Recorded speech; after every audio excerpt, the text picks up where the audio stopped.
여러분, 솔직히 말해볼까요? 지금 환율이 올랐다는 말은 더 이상 새 소식이 아닙니다. 유튜브만 켜도 썸네일마다 1,500원 임박, 환율 쇼크 같은 단어들이 도배돼 있죠. 그래서인지 숫자 자체에는 이미 좀 무뎌졌을 수도 있습니다. 그래, 높다며.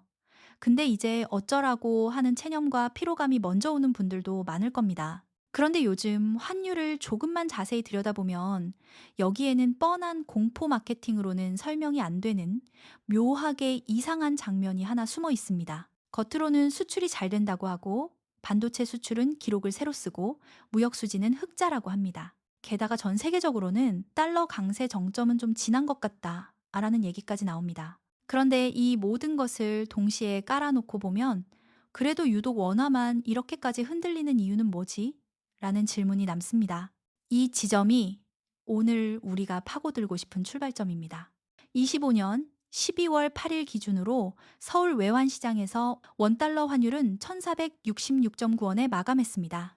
장중에는 1,475원 선까지 올라갔다가 오후에 수출업체 내고 물량이 나오면서 1,470원 아래로 내려온 뒤 그 부근에서 등락을 반복했습니다. 숫자만 놓고 보면 1,500원이라는 심리적 마지노선을 코앞에 둔 채 1,470에서 1,480원 박스권을 오가는 형국인 셈이지요. 그런데 더 흥미로운 대목은 이 흐름을 단순히 달러가 세서 그렇다 한 줄로 설명하기 어렵다는 점입니다. 글로벌 차원에서 보면 최근 몇 달 사이 달러 인덱스는 예전만큼 압도적인 강세는 아니라는 평가도 나옵니다. 그런데도 원화는 그에 비해 더 민감하고 크게 흔들리는 모습을 보이고 있습니다. 같은 바람이 부는데도 우리 배가 유독 더 많이 출렁이는 이유, 바로 그 같은 파도, 다른 흔들림의 비밀이 오늘 경제 요리사의 주방에서 함께 해부해 볼 첫 번째 요리입니다. 먼저 지금 한국 경제가 겉으로 어떻게 보이는지부터 살펴보겠습니다. 요즘 경제 기사들을 훑어보면 이상할 정도로 꽤 기분이 좋은 문장들이 많습니다. 11월 수출 610억 4천만 달러, 역대 11월 기준 최대, 6개월 연속 증가, 반도체 수출 전년 동월 대비 38.6% 급증, 무역수지 20개월 연속 흑자 같은 헤드라인이 줄줄이 달립니다. 숫자만 보면 한국 경제가 다시 한번 수출 호황기로 진입하는 듯한 착각이 듭니다. 이런 기사만 보고 있으면, 야, 우리나라 아직 괜찮은데? 하는 안도감이 슬쩍 올라올 수 있습니다. 그런데 여러분이 지금 실제로 느끼는 경기는 어떠신가요? 편의점, 카페, 동네 식당, 미용실을 돌아보면 손님이 예전 같지 않다는 얘기를 듣는 것이 훨씬 쉬울 겁니다. 자영업자 폐업과 휴업은 조용히 늘어나고 있습니다. 조금만 숫자를 풀어서 들여다보면 이게 그냥 기분 탓이 아니라는 걸 알 수 있습니다. 금융당국 집계를 보면 저소득 자영업자의 대출 연체율이 2025년 3분기 기준 2.07%입니다. 숫자만 보면 2%면 아직 괜찮은 거 아닌가? 싶지만 100명이 은행에서 빌린 돈을 갚고 있다면 그중 2명 정도는 이미 제때 못 갚고 있다는 뜻입니다. 한두 사람의 예외가 아니라 가게가 몰려있는 상권 단위로 보면 여기저기서 깜빡이도 못 켜고 옆 차선 밖으로 밀려나기 시작한 차량들이 하나둘 늘어나는 상황에 가깝습니다. 여기에 2024년 한 해 동안 문을 닫은 자영업자가 100만 명을 넘긴 것으로 보입니다. 2025년 설문조사에서는 자영업자의 10명 중 4명 꼴인 43%가 앞으로 3년 안에 폐업을 고민하고 있다고 답했습니다. 가게 문을 닫은 사람들만 많은 게 아니라 아직 간판은 켜두고 있지만 마음속으로는 언제까지 버틸 수 있을까를 셈해보는 사장님들이 골목마다 절반 가까이 된다는 뜻입니다. 특히 소득 대비 빚이 많은 취약차주 집단은 상황이 더 심각합니다. 이 그룹의 연체율은 12%를 넘는데 숫자를 사람으로 바꿔보면 10개 대출 중 1개 이상이 제때 돈이 안 들어오는 상태인 셈입니다.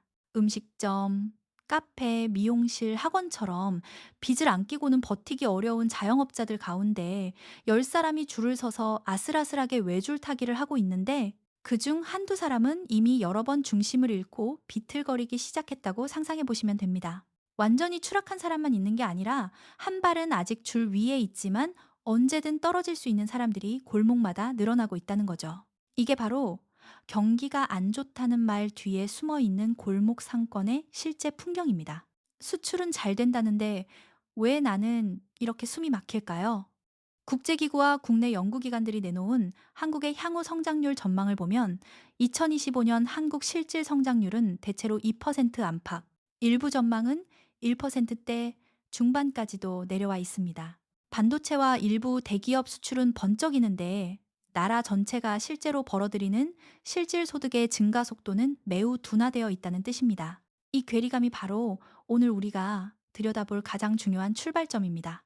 지금 한국 경제는 겉으로 보면 멀쩡히 잘 달리는 차랑 비슷합니다. 밖에서 보면 속도도 잘 나오고 차도 반짝이는데 운전석에 앉아보면 바닥이 살짝 떨리고 계기판에 노란 점검등이 은근히 들어온 상태인 거죠.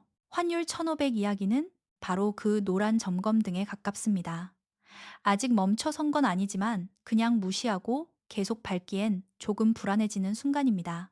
이제 여기서 핵심 질문을 하나 던져보겠습니다. 같은 환율 1,500원, 같은 금리 동결, 같은 부동산 PF 위기인데 왜 어떤 사람에게는 이 상황이 오히려 기회가 되고 어떤 사람에게는 인생의 치명적인 파국으로 다가올까요? 1997년 외환 위기를 떠올려 보겠습니다. 그때는 충격이 대개 기업과 금융에서 먼저 시작되었습니다.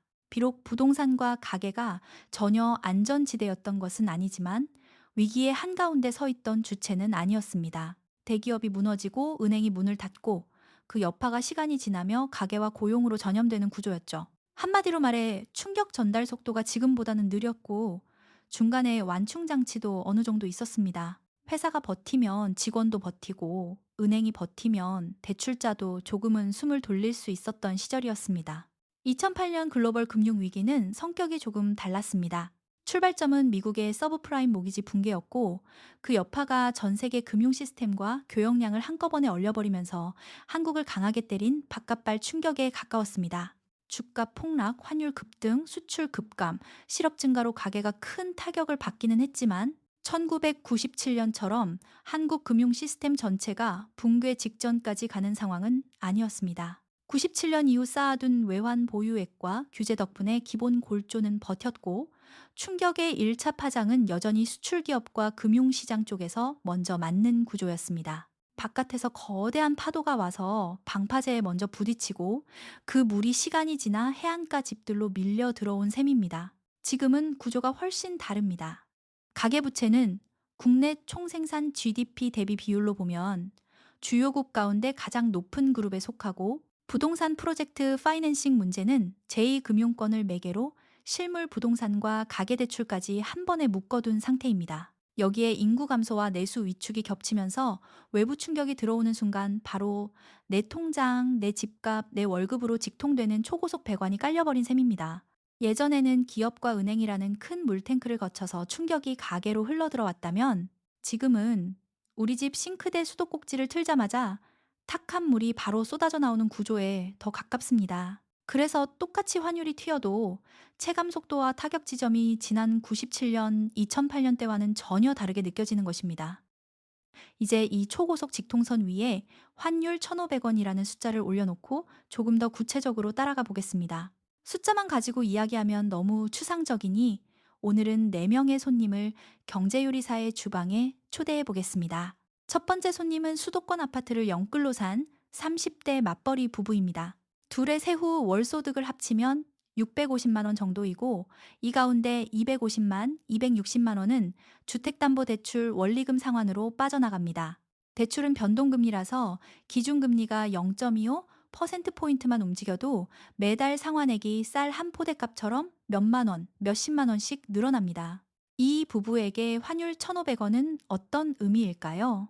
뉴스에서 환율이 튀어 올라간다고 해서 당장 내 월급이 깎이는 것은 아니지만 수입식품과 원자재 가격이 하나둘씩 오르기 시작하고 전기요금과 가스요금 인상 압력도 커집니다. 회사 입장에서는 원자재 수입 가격 부담이 커지니 신규 채용을 줄이고 인건비를 조이는 방향으로 마음이 기울기 쉽습니다. 이 부분은 월급은 그대로인데 생활비가 조금씩 새어나가고 그 틈 사이로 대출 이자는 서서히 올라가면서 우리가 과연 이 집을 끝까지 지킬 수 있을까라는 질문을 점점 더 자주 떠올리게 됩니다.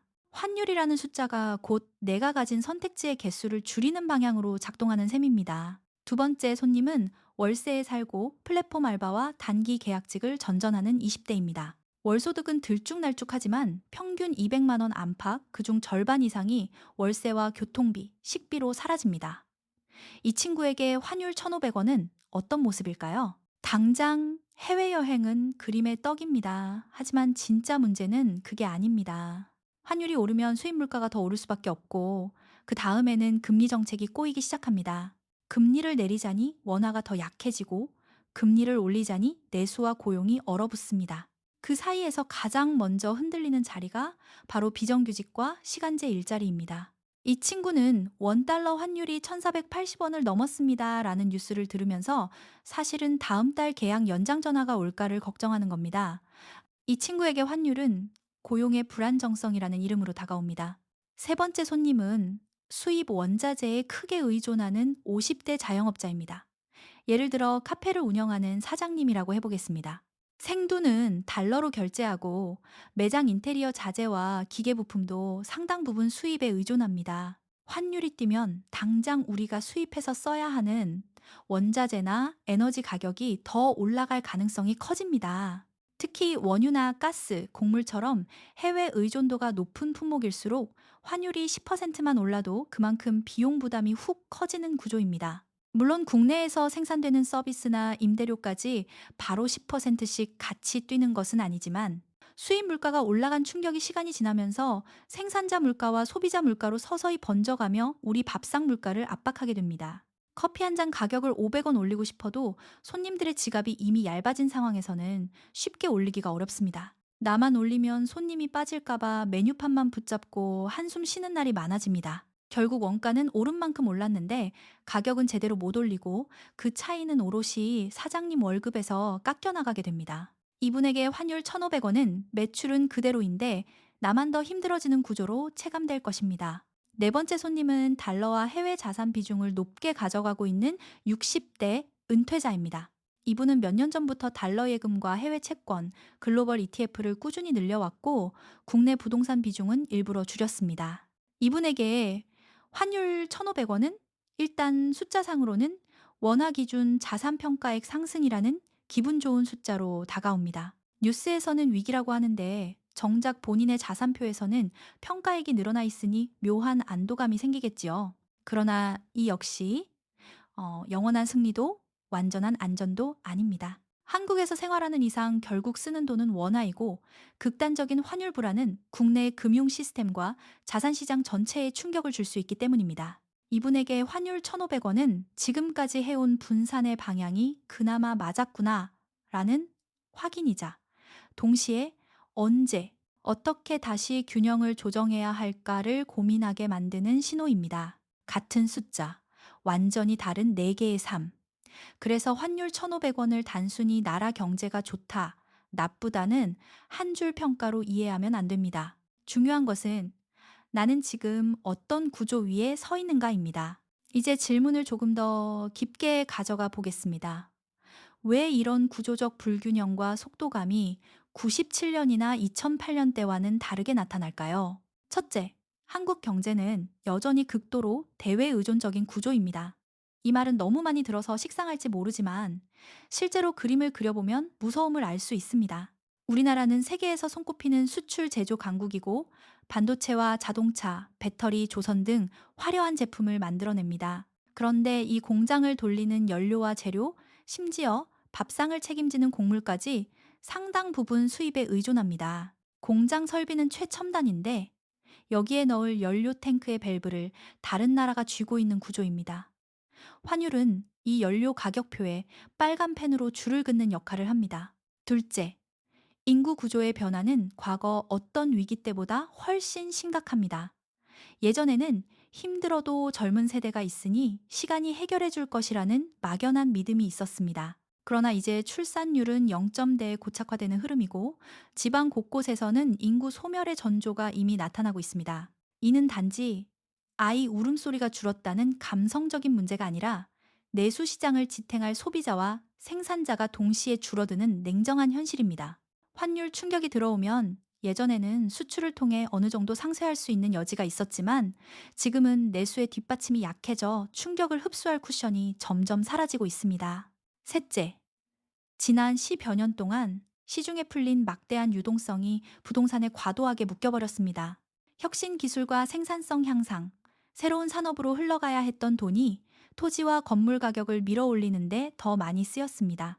부동산 PF 문제는 이 현상이 얼마나 극단적인 구조까지 갔는지를 보여주는 상징적인 사례입니다. 건설사가 아파트를 짓기 위해 먼저 토지를 매입할 때 일반 주택담보대출보다 훨씬 높은 금리의 브리지론을 쓰는 경우가 많습니다. 사업성과 보증 구조에 따라 다르지만 연시 퍼센트를 훌쩍 넘는 금리가 붙는 사례도 적지 않고 일부 고위험 사업장은 15%를 넘나드는 초고금리로 돈을 빌리기도 합니다. 이 단계에서 본 PF 대출로 갈아타지 못하면 이런 고금리가 건설사 목줄을 조이는 족쇄가 됩니다. 감독 당국과 시장이 잠재의 부실 가능성이 있다고 보는 부동산 PF 위험 구간은 전체로 보면 수십조 원 규모로 추정됩니다. 이 가운데 단기간에 문제가 터질 가능성이 높은 구간만 따져봐도 대략 20조 원 안팎의 위험지대가 형성되어 있다는 평가가 나옵니다. 이 세 가지 약점이 하나로 엮인 상태에서 환율이 폭등하면 어떤 일이 벌어질까요? 외부 충격은 수입 물가를 통해 먼저 들어옵니다. 기업은 원가 압박을 막기 위해 인건비와 투자를 줄이는 선택을 고민하게 됩니다. 제2금융권은 PF 부실을 막기 위해 대출을 죄고 금리를 올리고 은행은 안전을 이유로 주택담보대출 문턱을 더 높입니다. 그 결과 같은 숫자가 가계의 현금 흐름, 자산 가격, 일자리, 소비 여력에 거의 동시에 압박을 가하는 구조가 형성됩니다. 예전에는 회사 금융 가계라는 세 단계의 통로를 거쳤다면 지금은 환율, 물가금리, 내 통장과 집값 사이의 거리가 훨씬 짧아진 셈입니다. 여기에 통화정책이라는 양날의 칼이 하나 더 얹힙니다. 이론만 놓고 보면 환율을 잡는 가장 교과서적인 해법은 기준금리를 올리는 것입니다. 한국 금리가 미국보다 매력적으로 보이면 더 높은 이자를 노리고 달러를 팔고 원화를 사려는 자금이 늘어날 수 있기 때문입니다. 다만 현실에서는 금리 차이 하나로 환율이 결정되지는 않습니다.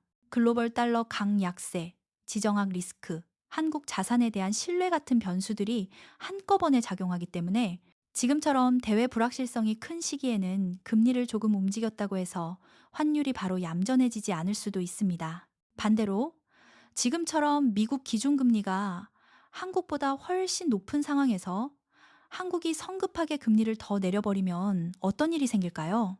해외 투자자 입장에서는 굳이 한국 자산을 들고 있을 이유가 줄어든다고 느낄 수 있습니다. 더 높은 이자를 주는 곳으로 자금을 옮기려는 움직임이 커지면 원화를 팔고 달러를 사는 흐름이 강해질 수 있고 그 결과 환율이 한 단계 더 튀어오를 위험이 커집니다. 그렇다고 곧바로 원화가 휴지 조각이 된다는 뜻은 아니지만 1,500원을 넘겨 1,600원, 1,700원 같은 더 높은 구간이 새로운 일상처럼 굳어져 버릴 수 있는 환경을 스스로 만들 수 있다는 점이 문제입니다. 환율을 잡겠다고 기준금리를 무리하게 올렸다가 이미 한계까지 차오른 가계부채와 내수 경기를 동시에 짓눌러 버릴 위험도 만만치 않습니다. 잘못하면 환율이라는 한 개의 불을 끄려다 소비, 부채, 부동산이라는 여러 개의 불을 동시에 키워버리는 역효과를 낳을 수 있습니다.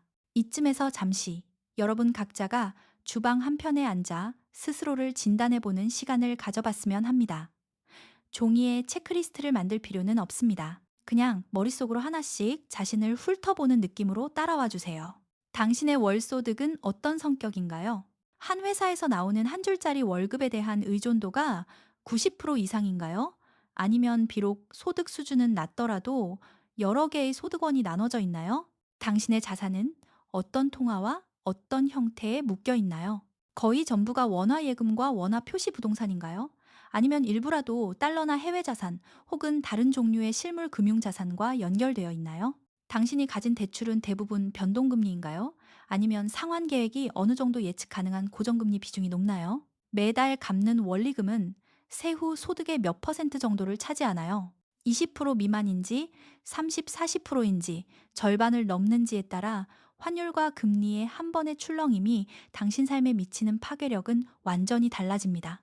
만약 당신이 앞서 말했던 30대 영끌 맞벌이에 더 가깝다면 당신은 파도가 올 때 가장 먼저 휩쓸릴 수 있는 그룹에 속합니다. 환율과 금리의 변동이 곧바로 월 상환액과 집값, 소비 여력에 직격탄을 날리는 구조이기 때문입니다. 반면 부채는 거의 없고 현금성 자산과 해외 자산이 일정 부분 섞여 있다면 당신은 파도가 올 때 뒤에서 방향을 조금 바꾸어 이용해 볼 수 있는 그룹에 가깝습니다. 여기서 중요한 것은 지금 내가 어디에 서 있는지를 냉정하게 마주보는 것이지 스스로를 탓하거나 남을 부러워하는 것이 아닙니다. 위치를 알아야 재배치를 할 수 있습니다.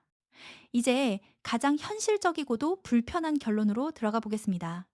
국가도, 중앙은행도, 정부도 이 거대한 딜레마를 단번에 해결해 줄 수는 없습니다. 환율을 잡자니 가게가 버티기 힘들고 가게를 살리자니 원화 가치와 대외 신뢰가 흔들릴 수 있는 구조 속에서 한국은행 역시 말 그대로 진퇴양난의 외줄 위를 걷고 있습니다. 이런 상황에서 우리가 기댈 수 있는 것은 솔직히 말해 각자의 구조를 스스로 재설계하는 힘뿐입니다. 여기서 말하는 재설계는 어떤 주식이 오를까요?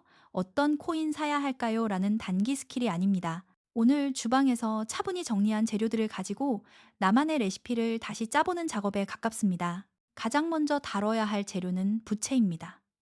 지금처럼 미래가 불투명한 시기에 과도한 변동금리 부채는 발목에 묶인 무거운 쇳덩이와 같습니다. 환율과 금리가 동시에 출렁일 때 이 쇳덩이는 가장 먼저 당신을 바닷속으로 끌고 내려가는 힘이 됩니다. 가능하다면 총부채 규모를 줄이는 방향으로 한 번은 결단을 내릴 필요가 있습니다.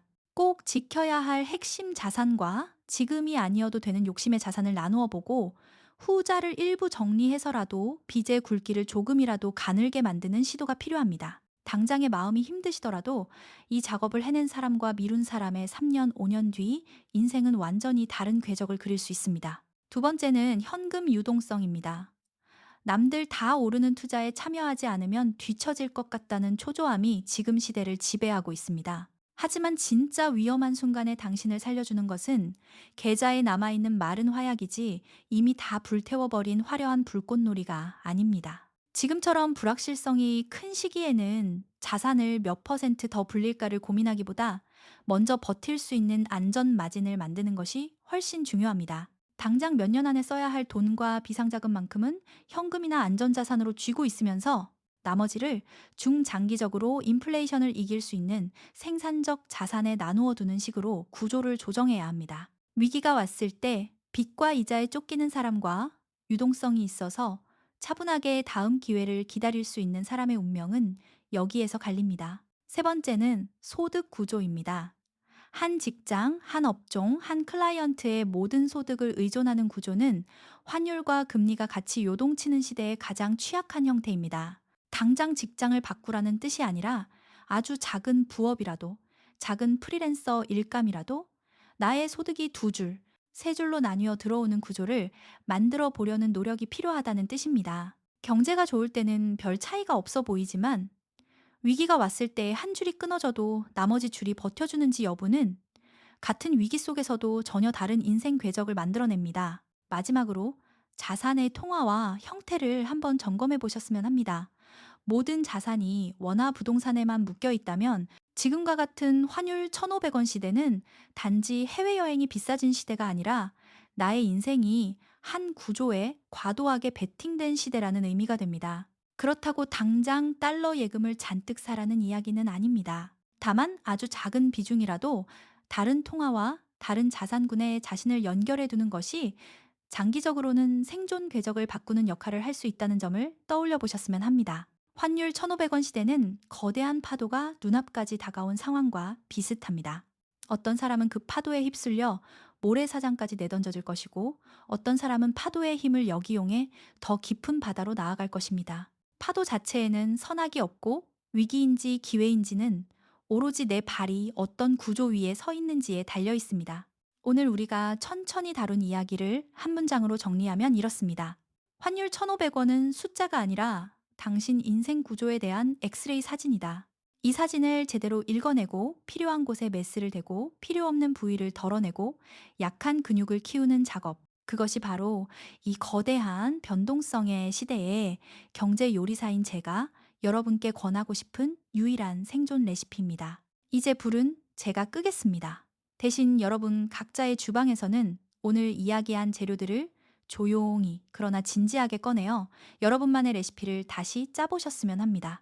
다음번에는 이 파도 위에서 우리가 어떻게 능동적인 선택을 할 수 있을지 또 다른 요리로 함께 풀어보겠습니다.